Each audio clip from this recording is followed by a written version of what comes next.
this is one of the more common ones that people sort of in the southeast will report, is that, you know, you might have, say, 300 cows and maybe you've got 10 or 15 bulls or something, and people always put out a few extra bulls just in case one's not working or gets sick or whatever, and then the bulls fight and cause problems. Or you have a homosexual bull that keeps his harem safe from all the other bulls, and then they don't get in calf, and then I've missed out on a bunch of calves.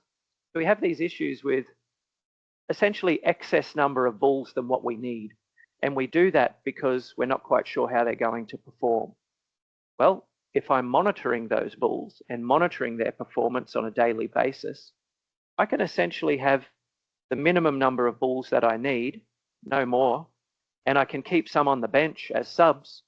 And if I know in those first week or two of my my mating season that my bull's not performing, well, I can sub him out and swap him for another one.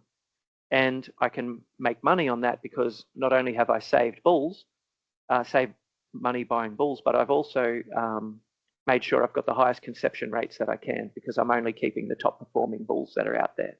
So when you run some numbers like that, people might have 100 grand's worth of bulls in their paddock, even if you've only got 300 cows. And to tag 10 bulls might only cost you 3 grand or thereabouts, depending on who you buy it from. So I can save money quite quickly by monitoring the performance of those bulls. And there's some examples there in those last 3 dot points that if I would normally run 10 bulls, but I can cut that back to 8 or 6 and maybe spend more my money on other bulls, you can sort of see how that might return some dollars to your pocket in a very short space of time. I mean months, on the time to your payback. You're not waiting years for that kind of return.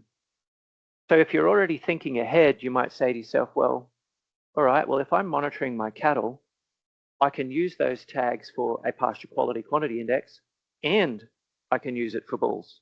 And now I'm getting more out of those tags.